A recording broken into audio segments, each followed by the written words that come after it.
Hi everybody, it's episode 38 Small Business Lives, and today I've got the lovely Carolyn from Langdon-Hyde talking all about interior design and her passion for design and creativity and her happy place.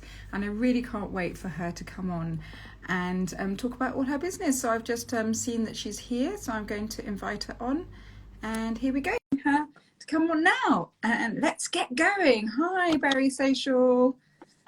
Hi there. Hello, how are you, lovely lady? I'm very good, thank you. How are you, Sophie? Yeah, I'm good. I'm really good, actually. Yes, it's nice to catch up with you because we've never talked in person. We've been on this Instagram world and chatting away behind there. And also we have a commonality of both being tech pixies. So that's really nice to connect this way. So this is a great opportunity for you to talk about your love of interior design, your love of, the business that you've created, and tell your story. So really, let's get going. And it's over to you to introduce yourself. Okay, well, I think a lot of people on here probably know me because I do have quite a big Instagram following. So my name's Carolyn Hayter and my company name is Langdon-Hyde Interior Design. As you quite rightly say, we met in Tech Pixies over a year ago now when I first started studying social media.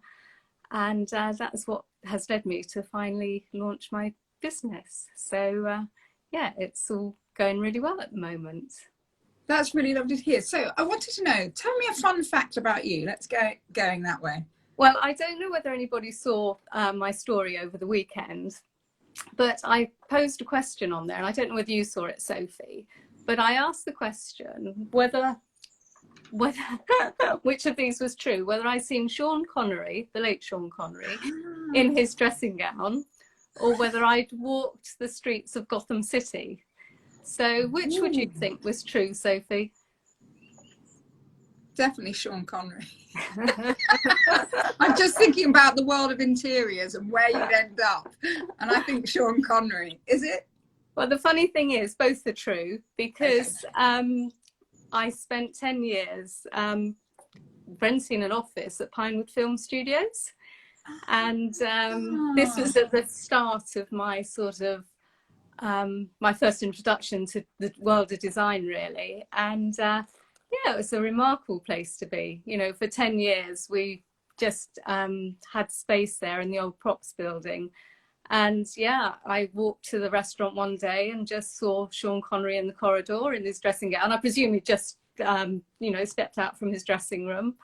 And yeah, when we first moved there, the Batman movie had just been filmed. So the streets of Gotham City were still there.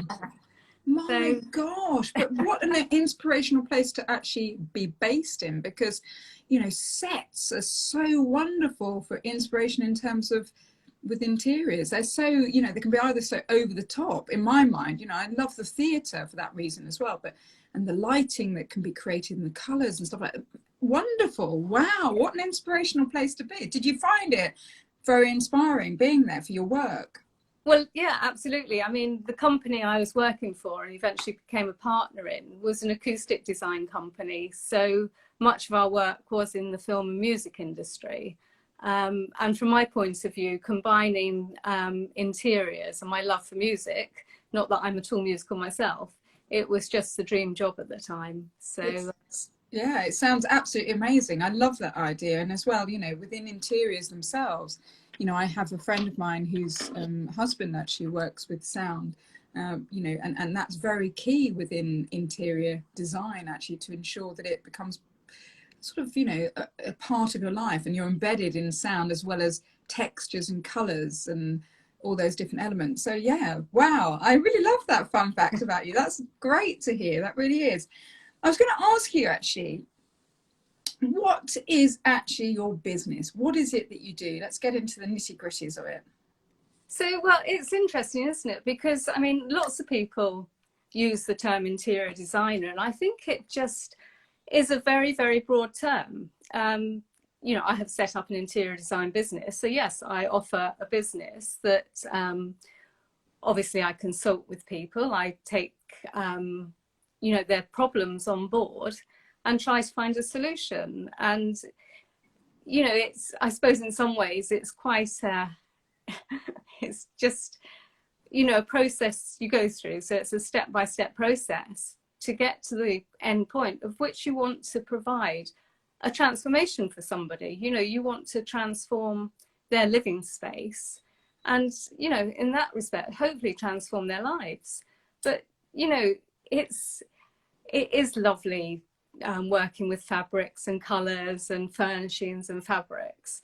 But sometimes it does come down to more practical elements, you know, room schemes, layouts. You know, I have, having set up business on my own, I like to think that I can cover all the skill set required, you know, up to the point that I'm big enough to employ people to take on some of the workloads. So, you know, I've become proficient in the CAD software program, so I can produce room layouts and 3Ds and colour renderings. So, you know, I can, from the beginning, as I say, talk somebody through the design process, work out what it is they're looking for, produce mood boards, scheme designs, and then, you know, eventually show them a 3D model and say, well, you know, this is how I see it. Is this, you know, what you envisaged in your mind? Because obviously it's a two-way process. You can't, I'm not the sort of person who will enforce my ideas on somebody. I like to think that I can work with somebody and not only, you know, produce something that hopefully has the wow factor, but that enhances their life because it addresses the practical problems that they're experiencing. Yeah. No, definitely. And I think that's the thing, isn't it? That with the words interior design, it almost sometimes sort of minimizes what it is that you actually can achieve within somebody's space. And it is to do with the practicality of it. It is to do with that the way the person will then live within that space and move around in that space, you know. And sometimes architects don't get it right as well. And therefore actually having somebody coming in with a different perspective, say on a newer build, or I don't mean a new, but you know what I mean, a newer place, actually means that, you know, you have somebody come in and say, well, actually, maybe we could use this space in this capacity, or we could actually alter that space. And especially when you're dealing with older properties as well, you have to, or older places, you have to think of it that way. Yeah. Because, and me as the customer, if I don't have any experience in that world, I will see it just as it is. And I suppose that's the beauty of having somebody like you coming in, is that you can begin to actually see that space in a very different way. And because you've got your CAD experience now as well, on top of everything else that you have, all those years of experience, I can hear, that actually you can begin to unpick that space by unpicking what their needs are, and then actually rebuild on many levels in terms of the space, and then looking at the tones, I suppose, and the feel and the colours and the textures, and it just becomes this huge layering process, I suppose, doesn't it? Yeah, absolutely. And as you say, it's always beneficial to have a fresh pair of eyes, because if you've lived in a home for a long time, you know, you might think, well, that's got to be the dining room, that's got to be the sitting room. And I mean, we know from watching all these TV programs that, you know, these people go in and they open it all out, and, you know, you've suddenly got this wonderful space.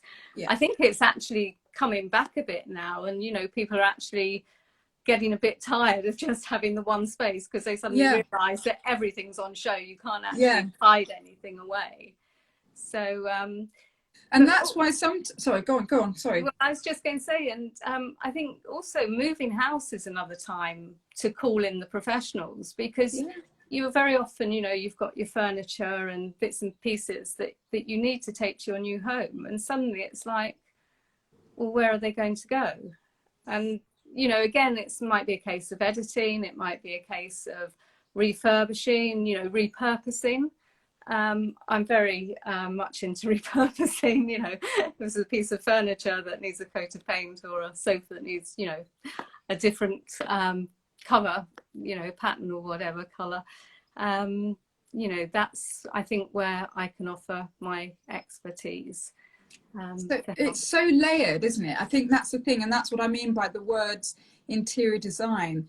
almost minimize or diminish really the amount of the areas that it covers actually, and how transformational that will be for the individuals that you work with. And that's really exciting actually. So I know what it is that you're doing, and that people listening to this and watching it will as well. But why do you do it, Carolyn? Why do we do anything? But I could probably tell you actually, but it's not about me, it's about you. So. I mean, I just love it.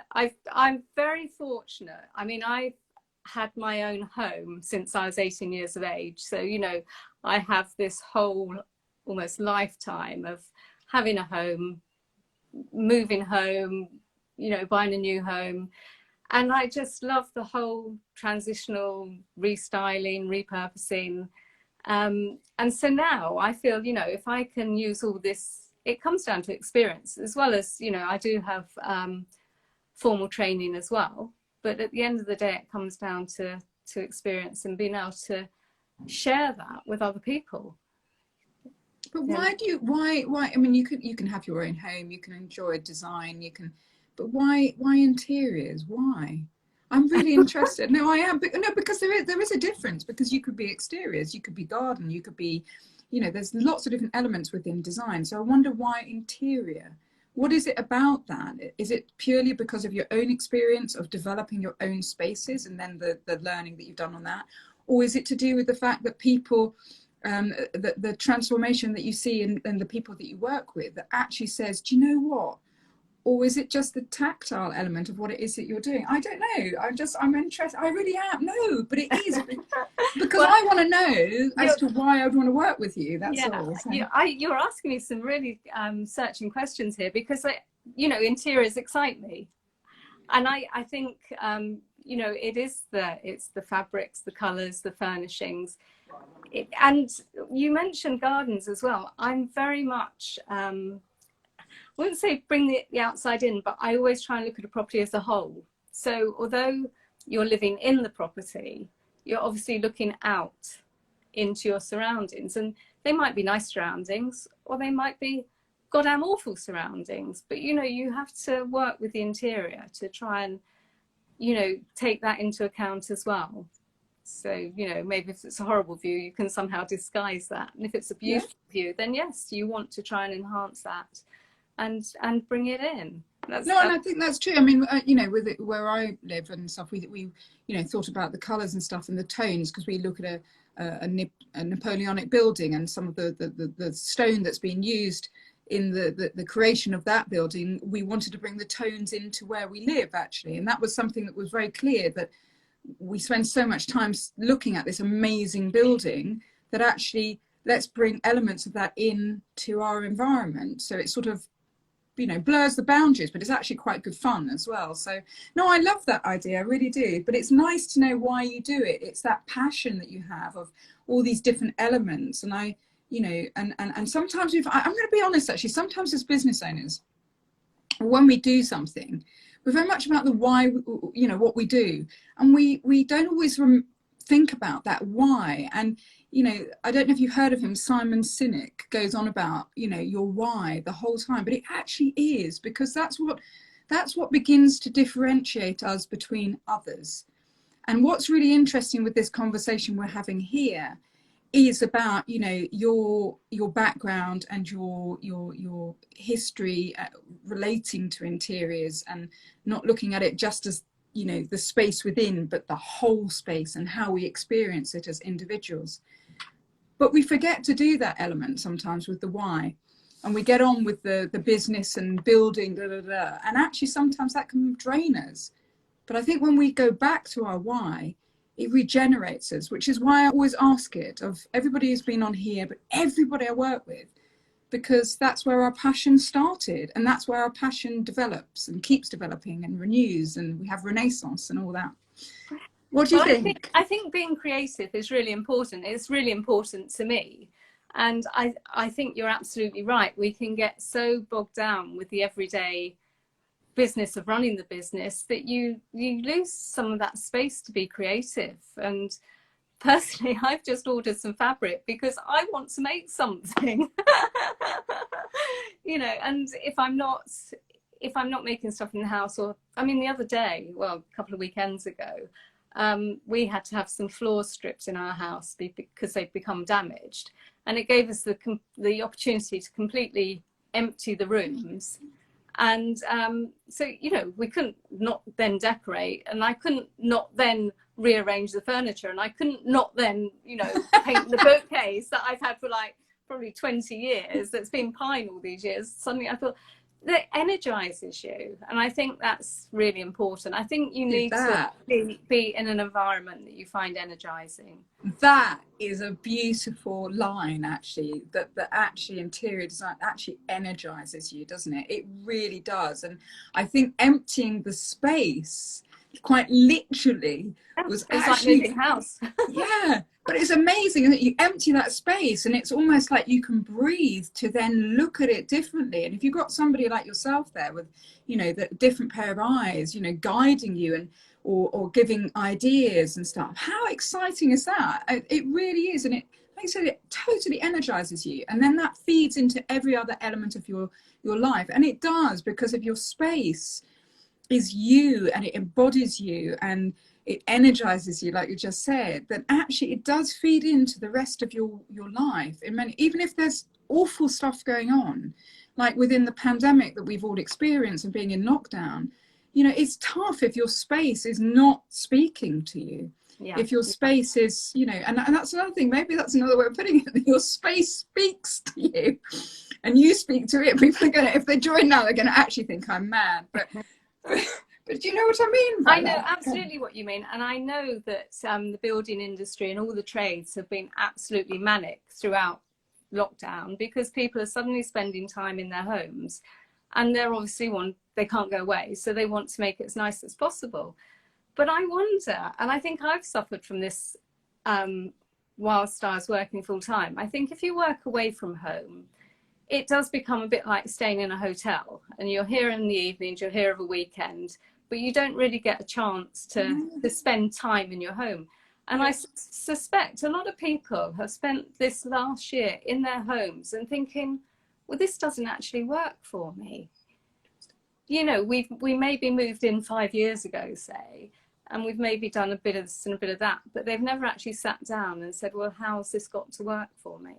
And one of the things that I did when as I say, we emptied the dining room, I love having a view of my garden. In the house I lived in previously, I had a conservatory, and that was my go-to place. If I was up at 6 in the morning, I'd go to my conservatory and I'd look out at the garden. So ever since I've been here, it's like, where's that space? Where's my little corner that I can chill? And I did until this recent refurb. I had an armchair in there, and it was okay. But this time I bit the bullet, and I said, I'm putting a sofa in that dining room. It might not be the perfect scenario, but for me, I want a sofa, because I'm like a cat. I like to curl up in the sun, and I like to just be able to stare into space. Don't we all like to do that from time to time, you know? And I want that. Well, I want that nook to do it. And so I suppose that's been the major difference in that room, that I've moved some of the storage out so that I can have a place. And the first weekend I had people round, where did we all sit? We all sat in the dining room, because it was different, and it was, you know, it was a nice social place to be. So, I think that's, sorry, go on. No, I was just going to say, so I wonder how many people have found during this pandemic that their homes just don't work for them. And it's not about the colours so much, but it's about how you know, as you said earlier, the flow, and you know, if you've got family and that, especially as families grow, you know, you have to amend it as you go along, don't you? You have to change. No, definitely. And I think that's a very key thing as well, that you talked about the space that you changed for you, so it worked for you. And that's something that sometimes when you look at programs and they can be a bit samey. They don't always push the boundaries, you know what I mean? But there's a bit like, you know, prescriptive in its format.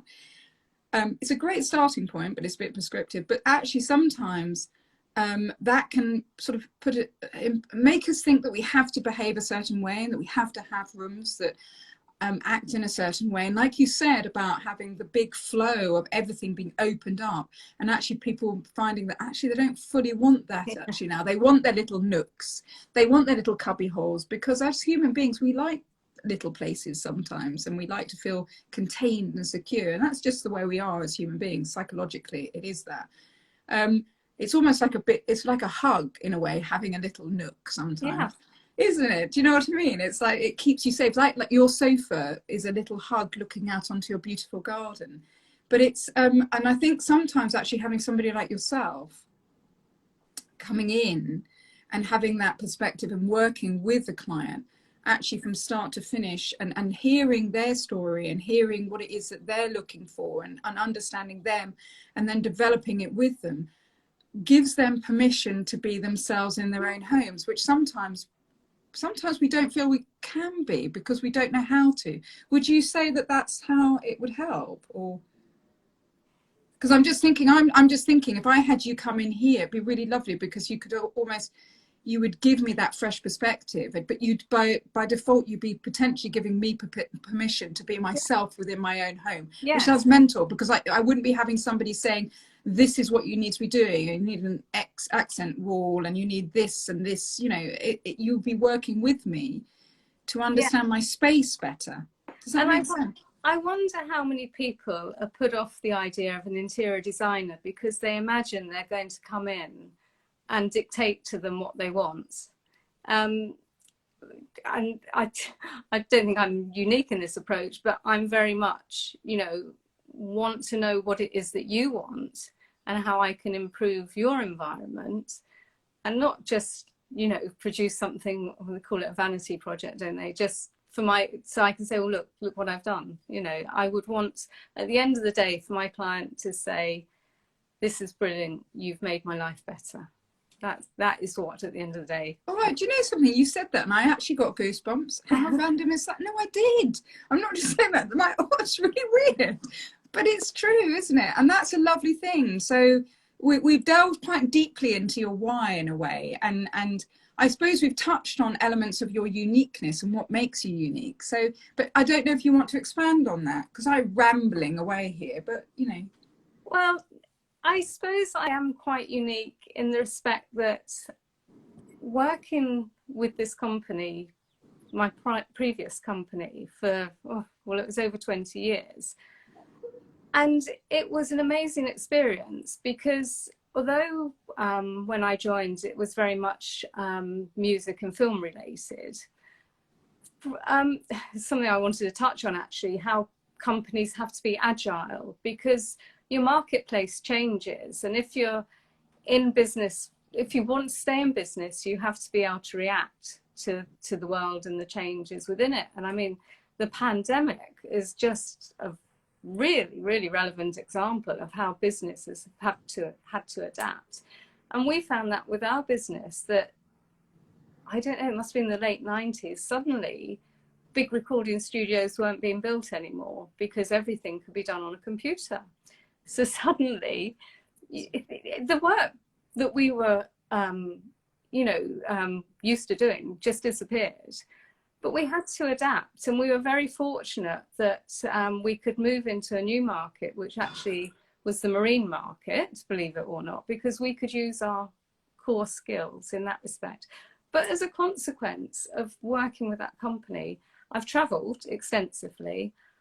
I've been to the most amazing houses and properties and, you know, in all parts of the world. So I'd like to think that some of that it's not the world I want to work in, I should add. I want to bring my experience to a world that I'm familiar with. That to me it's another world. But, Where did you go? Where did you go, just as a matter of interest? What sort of areas did you travel to? Well, I travelled extensively in Europe and also the States. And we did work in the Middle East. Yeah, all over. I didn't get to go everywhere, but, you know, I certainly, certainly had firsthand experience of the people we were dealing with and the things that they desired. And it's incredible. It's incredible. But yeah, I want to provide homes for people that they can relate to and that they will make them happy. So yeah, I think I can bring all that experience, but I made a conscious decision to leave that world to set up on my own. I wanted to spend more time here because, you know, when you're away from home for a long time, you really want to come back, I think, to be with your family. And so I'm actually working. I learned a new word today, and I'm in my shoffice. Have you heard of the word shoffice before? I've not heard that. I love it. To me, it's my she shed, it's my heart, it's my summer house. But today I was reading an article, and everybody has to have a shoffice, and basically it's your shed turned into an office. I love it, a shoffice. I love us as human beings. We do come out with some stuff, seriously. I love us, we're brilliant. So we have a shoffice. I don't have a shoffice. I don't have a garden, so it's going to be a bit difficult on my balcony to have a shoffice. So maybe I can get. Sorry, go on. They touched on this point that people probably will be working from home even after everything's sorted. There will be an element of people still working from home, and that there's a lot of people still haven't acclimatized to that or made space for it. So I mean, obviously there was a bit of a sales spiel on this, but everybody should have an office in the garden, and they're saying it will add value. And I thought, well, how clever was I 10-12 years ago, or however long it was that I built this. But the reason we built ours is because we're in Green Belt and weren't allowed to extend the house. But this is my happy place, this is where I work. And you're right. So you were forward thinking in that way, that actually you wanted to work from home, you wanted to move away from what it was you were doing, with another business, set up your own business, and to do that and keep your space, not a workspace. You moved it into your shoffice, and that's how it worked for you, and that is forward thinking. So that shows another element of you, and the way you view space and the way you view environment to help us and make us happy and make us well in that as well. And so that's I really like that. The word shoffice is going to be used from now on. So I suppose it was our way of dealing with a planning constraint, and this is something as designers you have to take into account, that you can't necessarily do what you want to do. There are constraints, and you learn to work within them. So I think that's another way that a professional can help. You might not be able to address the problems yourself, but if you bring somebody in, they might be able to help in that. No, definitely. I think you would. It's in many ways. I was going to ask you actually, what's one thing you wish you'd known before you started your own business? And I suppose I'm fortunate that it all fell into place, because it was joining Tech Pixies, learning social media, and actually finding resources online that enabled me to launch my business. That has been really powerful. And I'm not just saying it because we're Tech Pixies, but it's one thing to learn how to post and how to promote yourself, but it's a completely separate thing to find resources online. I mean, I belong to an interior designers mentoring group, which has been really, really valuable, on par with Texies in the respect of the power that it's given me to do what I want to do. I've been able to study online with some great people, because suddenly they've brought their courses online, because suddenly their jobs have stopped because they can't go on site. So they're looking at ways to, find other income streams. So I can't say that the pandemic has been bad for me. If anything, I've been in a really fortunate position, and I've really benefited from having that space, the headspace and the time and the resources to be able to, find myself in the position I'm in now. Yeah, that's really lovely to hear, because it might be difficult on another level, but relating to your business and what you're doing, it's giving you that scope to actually see the space, ironically, and open it up and delve through little doorways, into different groups online and stuff to actually learn from and be supported by, and different communities. It's almost like being in your own space and opening up those doors, isn't it? Into a chamber of, sorry, go on. Well, it has changed the way people can provide interior design solutions as well, because people are now much more prepared to go online, have a Zoom call, and, trust you, even though they've never met you, to provide a design for them. Yeah, and so I was just going to say, it just opens up the world, and it opens up the space, ironically, by being online and not having to do it all in situ as well. So that's been exciting. And actually, within the whole of these small business lives that I've done, although people have had real difficulties at different times along the journey of the pandemic, there've actually been a hell of a lot of positivity, and it's showed people's creativity. And I don't just mean in terms of creating, I mean psychological, their mindset, creativity to actually work around the issues and problems. And one of the big things that's come from this is that they've never done it on their own. They've done it by being supported by their community, a lot of them through meeting on Instagram even, actually, or on social media generally. And so that's the other thing, is to think that actually there's been a lot of positivity and creativity from it, which is why I did these, to be honest with you, because there's so much nastiness being talked about in the media that I've had enough of it, actually, and thought small businesses have such a powerful voice, and there are so many amazing people that they need to talk about it. And let's not go inward, let's grow and go outward and talk about it and share it. So no, great. I was going to ask you, I'm just reading my questions, actually, my brain's a bit all over the place today. You talked about that, sorry. What are some great resources that have helped you along the way? So you talked about Tech Pixies, obviously, but I was just thinking, are there any sort of, you talked about the group that you're involved with, anything else that you can think of that would help other small business owners as they start out or as they go on their journey? I think you stumped me on that one. Oh, did I? But it doesn't have to be. I mean, some people have talked about books, or some people have talked about podcasts that they found really enlightening, inspiring, that have motivated them. It could be even just a local networking thing, or it doesn't have to be. It's, it was just a question that I put out there. But if you've mentioned Tech Pixies, to be honest with you, you've mentioned your other group as well. And if that's fine and that's all, then that's how it is. Well, one of the things I'd always penciled in to do when I had more time was to join a book club. And I always imagined, I'd go to somebody's house, we'd all sit round in their lounge, we'd have a nice glass of wine, and we'd all have our books. I've joined more book clubs since, we've been locked down than I'd ever dreamt of dreaming. So obviously we have Joy's book club, which I attend when I can.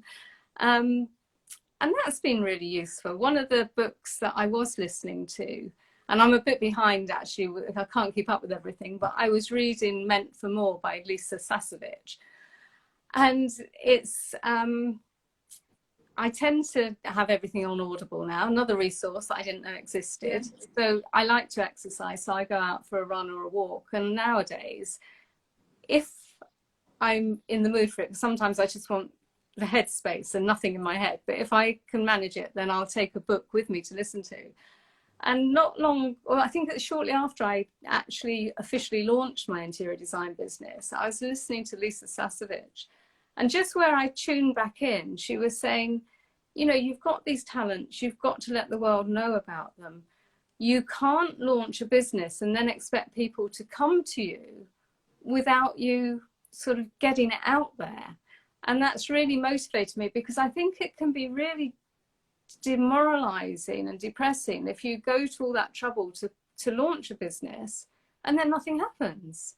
And I mean, social media in that respect is obviously very powerful, but there's other ways and means as well. And, you just have to work at it. It would be really nice if, a load of work fell into my lap straight away.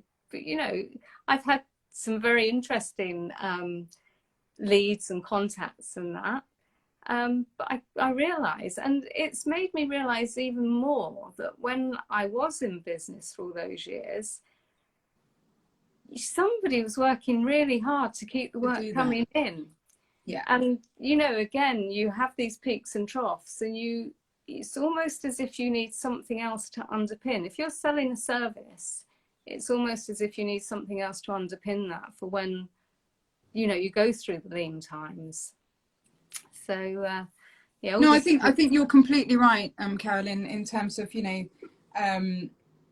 it is about sharing. It is about connecting. It is about building relationships, whether it's on social media itself, or, you know, through email marketing, or in person, and networking and being part of groups. And actually, but it's being very strategic in the way that you do that, because otherwise you can spread yourself far too thin and be involved in things that actually aren't going to generate that much. So it is about identifying, especially on social media, like Instagram especially, it's about identifying people that you can actually connect with, and then build some kind of relationship with. And then that could be a partnership, that could be a collaboration, that could be something a little bit looser at the initial stage, and actually see where you can move it towards. But you have to have that strategy in place beforehand. And that's where social media is very powerful. It's actually identifying people that you can connect with, who will champion you and you will champion them. And as I said, form maybe collaborations or partnerships from that. And there are lots of people who can do that and help you on your way. But you have to have the strategy in place, and then review it, and then build on it, and then review it, and then build on it. And that's how business works, really. And that's how social media works. But actually, it's the same in the real world in terms of networking, and connections that way. And they often say, don't they, it's not what you know, it's actually who you know. And I think it's becoming so much more relevant. I've learned that. And I know, again, another book that I was reading from Joy's book club, and I can't remember whose story it was, but her and her husband both worked in the city, and he was out all the time networking, and she was always too busy. And she was always at her desk and too busy to network. And that was absolutely the position I was in my job. Right. I was the one who, you know, was in the back room, basically. Yeah. And I realised, if you're going to run a business or build a business, you have to put yourself out there. And sometimes it's as scary as hell. I mean, you must know this. Yeah, I do. No, I'm the first one. Honestly, Carolyn, I will admit that, you know, from only 2 years ago to where I am now, to put myself out on social media the way I do, to connect with people the way that I do, and just I have to wear my brave pants on a regular basis. I really do. Every week something comes up and I have to wear them. But what I realize is that actually there's very little in life that will harm you. And if you try again and try again, and actually then it will probably sink in more, and it will become normalized for yourself, whatever normal is. You know what I mean? It becomes part and parcel of the way that you live.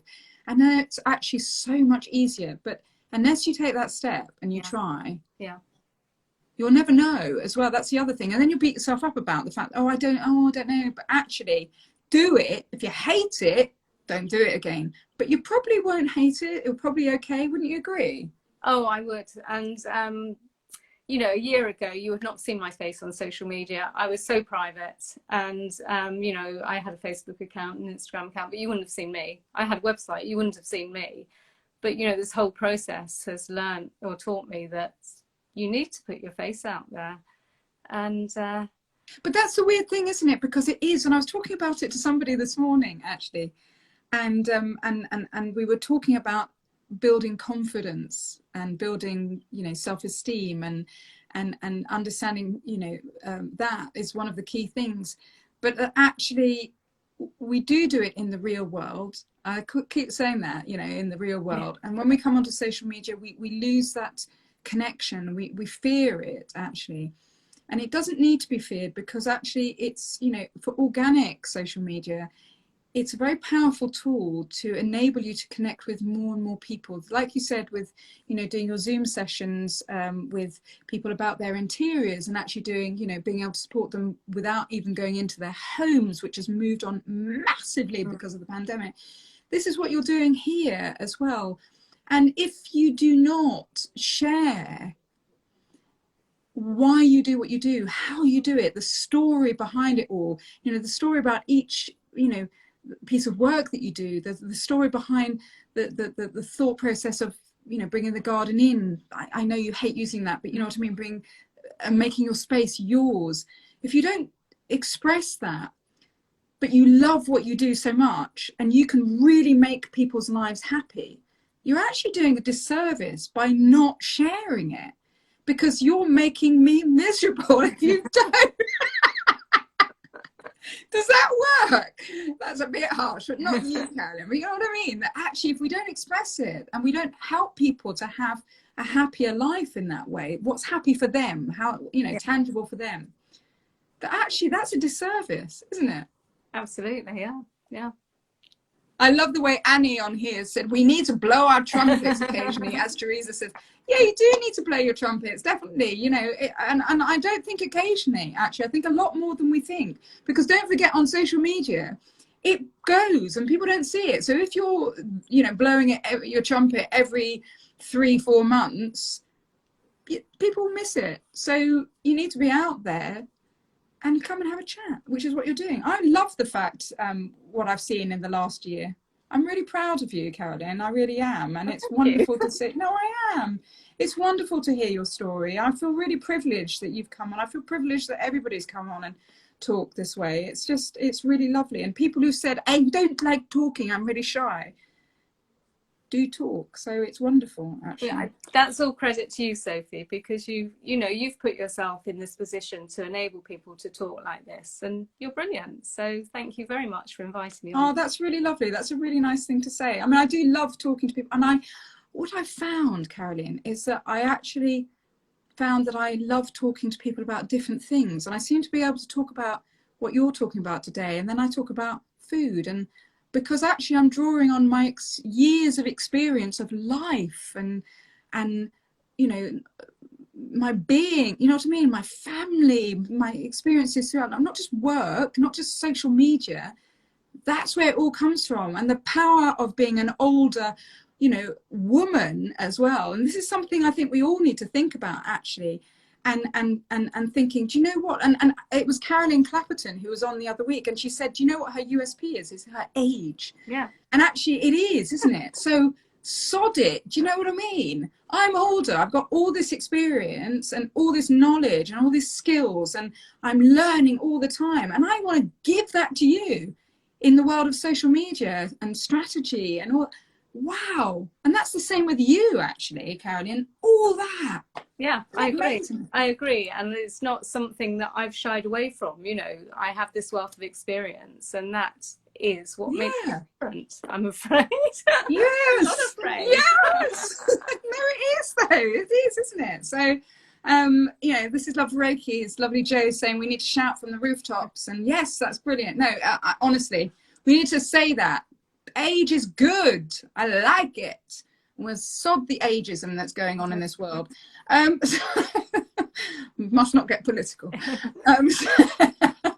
So I was going to ask you, actually, if you were in my shoes, because the other questions you might want to tap in on yourself a little bit if you want to, but we've gone all over the place and actually included a lot of the answers to the questions I sent across to you. But if you were in my shoes, what questions would you have asked yourself that I haven't? Well, I think I might have asked where the name Langdon-Hyde came from, because that seems a bit weird. Go on. That's a good one. That's good. And actually, when I was about to introduce you, I don't know, I thought, oh yes, I must ask her that, and I've completely forgotten, so thank you. Well, it's a combination of my maiden name, which I hated, and that's why I never reverted to it, and my paternal grandmother's maiden name. So, and it made up part of my father's name. So when I divorced, I looked at going back to change my name actually to Langdon-Hyde, and the solicitor said, oh no, you don't want to be doing that, that's, you know, too much work. Too much hassle, you have to change everything. I think he was wrong actually.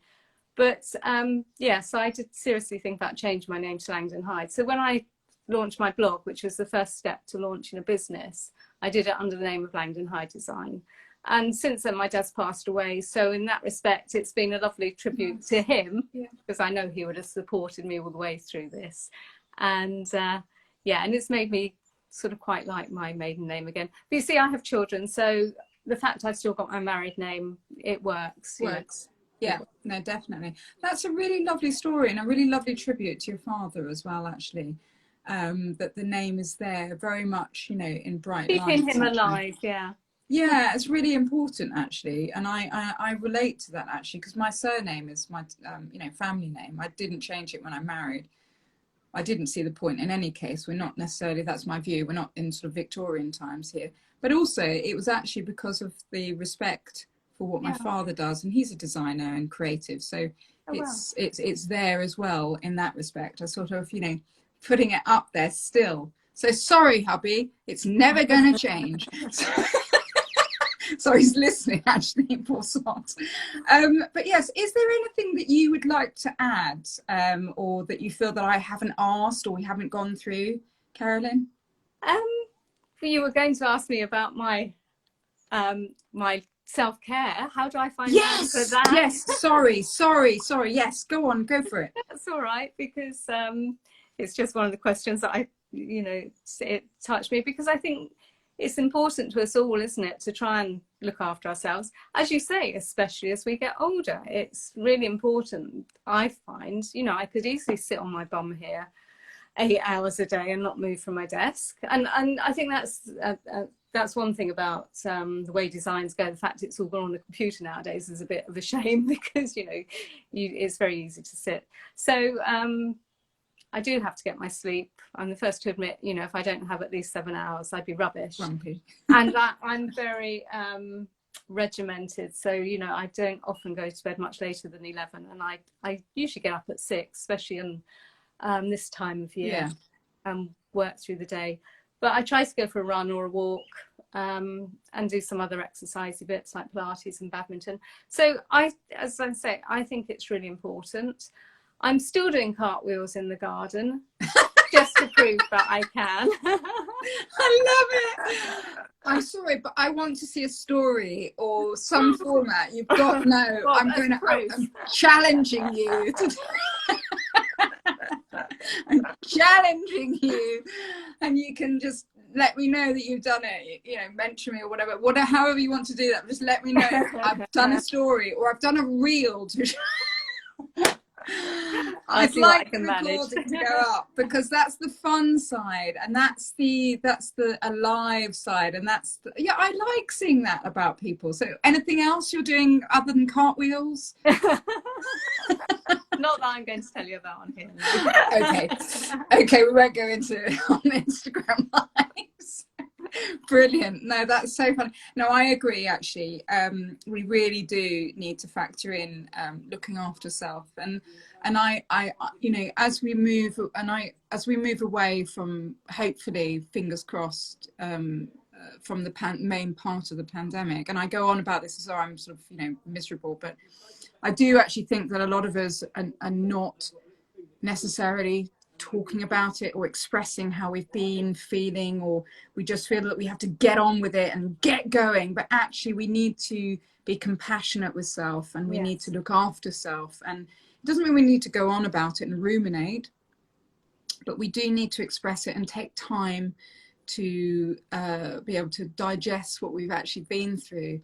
And exercise, it does really help. And whether that's going for a run or a bike ride or doing yoga. I saw earlier that the lovely Yoga Space London, who's just down the road from me, who've just, you know, been able to open up again, which is so wonderful. They've got the most amazing space along the river. They look along the River Thames. Wow. It's so beautiful, and the sun sets in the evening, and it's just gorgeous. So but you know, we need to look after self in that way, and give ourselves time and space. And that's why having someone like you involved in our space actually is really intrinsic to our happiness and well-being. Actually, having somebody who understands space and how we can develop it and make it our own so that we're happy within it is really, really key. I think that blends it quite well. I brought that round quite well. I was quite impressed by that. It's been an absolute pleasure having you on. It really has. And I think you're really inspiring, actually, and you're really heartfelt. You're really true. And that's what I really like about the way you present and the way you talk about your story and what you want to do, and this bring happiness into people's lives through their spaces. And I think that's very precious because it makes us slow down. And if it's a sofa that's in a dining room that looks out onto a beautiful garden, but that makes us happy and it works in that space, then that's how it should be. So thank you so much, Carolyn. I really appreciate you coming on. That's a pleasure. It's really nice to talk to you, Sophie. Can I just say what my website address is? Yeah, of course you can. Yeah, I was going to ask you. I was going to say, go for it. Yeah, okay, because so my website is www.langdon-hyde.com. If anybody signs up today, subscribes to my blog on there, then I'm offering a free 30-minute discovery call. So between now and the end of August. So if anyone signs up today, then yes, they'll be eligible for a free discovery call. That's brilliant. What I'll do, Carolyn, is I'll put it at the very top of the caption that I write. Oh, lovely. Okay, and I'll put the link, and because I'm going to save it and upload it as an IGTV, that link will become clickable. So I'll put that in, that if people sign up today for your blog, is today the cutoff, or can they sign up? Well, yes, I was going to make today the cutoff. That's fine. That's fine. It's just I'm not. No, that's fine. I'm not going to put it out onto an IGTV until later on, just because most people. Yeah, let's make it tomorrow then, the cutoff. Okay, all right. So that's fine. That's tomorrow. So if they sign up by tomorrow, then they will get a free 30-minute discovery call with you as well. Yeah. And I'll put the website address as well in there as well. Straight up. Lovely. Thank you so much. I'm going to be back on Wednesday for episode 39. This has gone a bit mad, isn't it? With the lovely PS Squared, who makes the most amazing accessories that are based on origami. Oh, wow. Amazing. It's her first live ever, and she's really, really scared. But don't be, because it will be fine, Hayley. So I bid you farewell. I will speak to you soon. Do keep in touch, because I love what you do. I mean that genuinely. And my background is in your world, so I do actually understand it a little bit. And I'll speak to you soon. Lovely. Thanks, Sophie. Take care. Bye, all right. Bye. Bye. Bye. Bye.